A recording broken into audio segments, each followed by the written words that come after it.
pemain-pemainnya tidak terhad kepada orang Melayu. Pemainnya kita benarkan sejak daripada tahun sudah dimasukkan beberapa orang pemain yang bukan Melayu untuk melihat bahawa kita ini adalah satu keluarga Malaysia. Jadi ini satu yang seharusnya diberikan perhatian oleh pihak kerajaan, oleh sahabat saya, pihak selaku menteri yang bertanggungjawab untuk melihat ini Piala Mas ni. Maknanya kita kena lihat bahawa kita kena jaga maruah raja-raja. Kalau buat Piala Mas pun, buat penganjuran pun tak mendapat sambutan daripada pihak orang ramai, apatah lagi kerajaan pula tak bagi sokongan yang padu. Jadi saya harap kami akan bermula pada 5 hari bulan 11 ini, bermula mengikut Zun 5 hari bulan 11 ini pertandingan Piala Mas Raja-Raja Melayu, dan kemudian akan berterusan sehingga pada awal Disember. Jadi saya mengharapkan bahawa ada peruntukan untuk persatuan-persatuan sukan ini untuk membuat penganjuran perbelanjaan yang begitu banyak. Kami hanya mengharap daripada syarikat-syarikat, persatuan-persatuan individu untuk membantu membangunkan Piala Mas, sama ada di peringkat nasional ataupun di peringkat kerajaan, di peringkat persatuan-persatuan negeri. Husna. Oi, ada bola? Sikit ada bola. Boleh main, no problem. Terima kasih Tuan Ketua, terima kasih Pak Husna. Saya tertarik dengan apa yang disebutkan oleh Pak Husna tentang tajaan tadi ni. Baru-baru ini bekas tak silap saya naik Presiden FAM kot, Datuk Raja Ahmad telah mengesyorkan, kalau sebelum ini banyak syarikat-syarikat rokok yang menaja, kemudian telah diharamkan daripada menaja bola ni, dia mengesyorkan supaya syarikat-syarikat rokok ni menaja semula, memberi penajaan semula kepada FAM ataupun badan-badan yang menganjurkan bola sepak ini supaya memberikan tajaan kepada bola sepak. Saya rasa ini suatu perkara yang tidak harus diberi perhatian lah, kerana dari segi kesihatan memang kita tidak menggalakkan rakyat merokok ni, dan juga tindakan yang diambil oleh Kementerian Sukan sebelum ini pun memang tepat, tidak memberikan peluang kepada syarikat-syarikat rokok untuk belajar. Takkanlah untuk mendapat duit kita sanggup menggadai kesihatan kita. Jadi saya minta pandangan daripada Pak Husna, apakah kerajaan perlu memberi perhatian kepada syur-syur yang macam ini? Terima kasih Pak Husna. Ya, terima kasih Yang Hormat Pendang.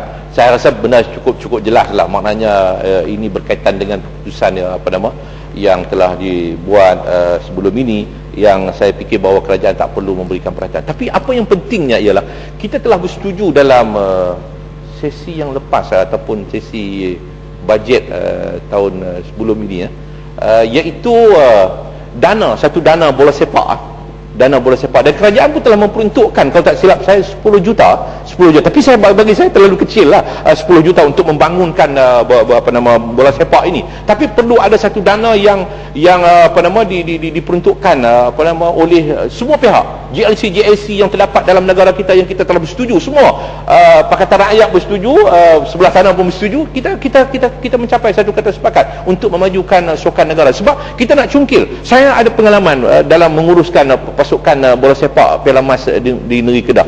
Kita ambil daripada budak kampung yang dia tak pernah masuk apa-apa tournament, tak pernah masuk bertanding di mana-mana, tapi main bola cukup bagus. Bila kita tonjol dia, baru ni satu GLC yang dia bekerja tu panggil dia pergi main bola untuk GLC. Tapi kita yang cungkil dia, kita bawa dia daripada ulu kampung tu, dia tak pernah, dia duk main bola di kampung ya. Main bola pun kadang-kadang tak pakai kasut. Jadi maknanya ini memerlukan kepada satu dana untuk meningkatkan kemampuan dan keupayaan mereka. Jadi kalau dana ini mencukupi, seperti yang saya katakan tadi, dengan peruntukan daripada berbagai pihak ini, saya percaya bahawa kemajuan sukan, khususnya bola sepak yang menjadi sukan yang diminati oleh semua peringkat umur, semua peringkat umur, tak kira apa latar belakang politiknya, semua sepakat menyokong pasukan negara kita, insya-Allah. Jadi seterusnya saya nak membangkitkan isu yang berkaitan dengan soalan tadi ini, untuk menarik orang awam ke stadium ataupun ke kompleks panjang sukan. Lagi Ahmad? Ya, tak panjanglah. Ada tiga sikit, pendek-pendek ya. Untuk menarik orang awam ke stadium atau ke kompleks sukan. Saya bersetujulah dengan kawan-kawan kita semalam mengatakan bahawa selain daripada acara-acara sukan, kita boleh buat apa-apa acara, termasuk acara kebudayaan, hiburan, tetapi kita harus ada selektif lah kepada hiburan-hiburan yang jangan sampai menimbulkan masalah balik kepada kita, yang akan kita kena spend pula satu jumlah wang untuk mengatasi masalah-masalah krisis akhlak yang begitu parah yang berlaku dalam negara kita ini. Jadi harus ada macam kita ada selektif lah terhadap bentuk-bentuk hiburan. Mesti ada guideline, mesti ada satu garis panduan, penganjuran program-program hiburan di kompleks sukan ataupun di stadium-stadium ataupun di tempat-tempat yang sebegini rupa. Jadi saya fikir bahawa mesti ada satu garis panduan dan guideline dan kawalan yang cukup untuk memastikan supaya dia tidak mencetuskan satu krisis akhlak yang boleh meruntuhkan masyarakat kita, khususnya terdiri daripada golongan anak-anak muda. Dan begitu juga kita harap bahawa dibenarkan juga untuk menarik orang awam datang ke stadium ni, kompleks sukan ni, ialah himpunan-himpunan yang dianjurkan termasuk oleh Pakatan Rakyat. Seperti mana disebut bahawa dulu kerajaan kata tak bagi, tak payah buat demonstrasi jalanan, kita benarkan sila buat di stadium. Ini kita nak tengoklah dah berapa lama dah kerajaan bercakap, tapi kita minta Bukit Jalil tak dapat juga. Tapi saya bersetuju bahawa dia mestilah himpunan politik yang dianjurkan oleh mana-mana pihak, himpunan politik, oleh BN, oleh Pakatan Rakyat, mestilah himpunan politik yang bersifat semua kaum, bukan himpunan politik yang bersifat perkauman.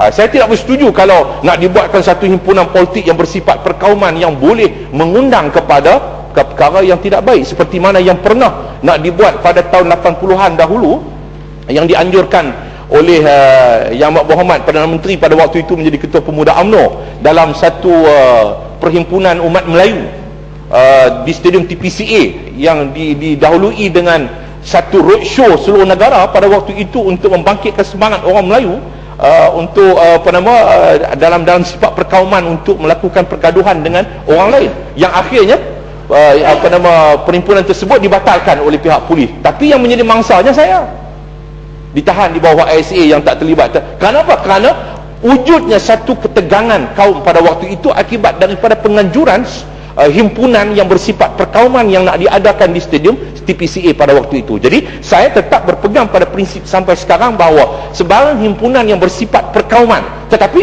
janganlah pula mentafsir bahawa kalau Pakatan Rakyat nak buat, dia kata ini perkauman. Ini satu benda yang sangat tidak adil lah, sebab kami daripada semua kaum, daripada semua kaum, Bengali ada, Bengali ada, India ada, Melayu ada, Cina ada, Siam ada. Jadi kita daripada semua kaum. Jadi saya fikir bahawa ini boleh memberikan, menarik orang ramai untuk datang ke stadium, untuk memanfaatkan stadium yang ada.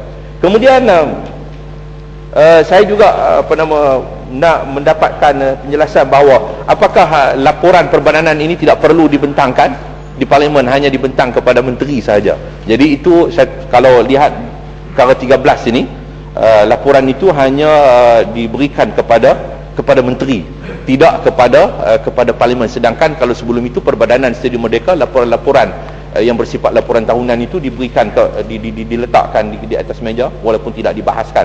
Jadi saya fikir bahawa bukan saja bentuk laporan tahunan, tetapi laporan secara menyeluruh termasuk dengan perbelanjaan dan pengurusan keuangan itu harus dibentangkan di Parlimen, bukan sekadar menteri. Jadi saya faham bahawa dalam perkara ini menteri boleh guna kuasa untuk mengarahkan perbadanan, kemukakan juga. Selepas dikemukakan kepada menteri dan menteri bersetuju dengan laporan tersebut, menteri mesti arah untuk dikemukakan kepada pihak dewan. Akhir sekali dalam perkara 18, bantuan keuangan kepada pegawai, perkhidmat dan orang-orang lain, saya bersetujulah kepada pegawai dan sebagainya yang ada masalah dari segi persaraan dan sebagainya, bolehlah kita beri. Tapi yang ini derma kepada mana-mana orang tu terlalu umum, yang kita nak tahu bahawa apa bentuk derma kepada mana-mana orang itu, apa tujuan, dalam kategori mana. Apakah dalam kategori untuk penganjuran sukan ataupun dalam kategori untuk derma kepada mana-mana orang untuk nak sediakan padang bola di satu-satu tempat, ataupun gelanggang badminton dan sebagainya di satu tempat, dalam bentuk begitu, ataupun derma kepada mana-mana orang itu dalam konteks ahli sukan.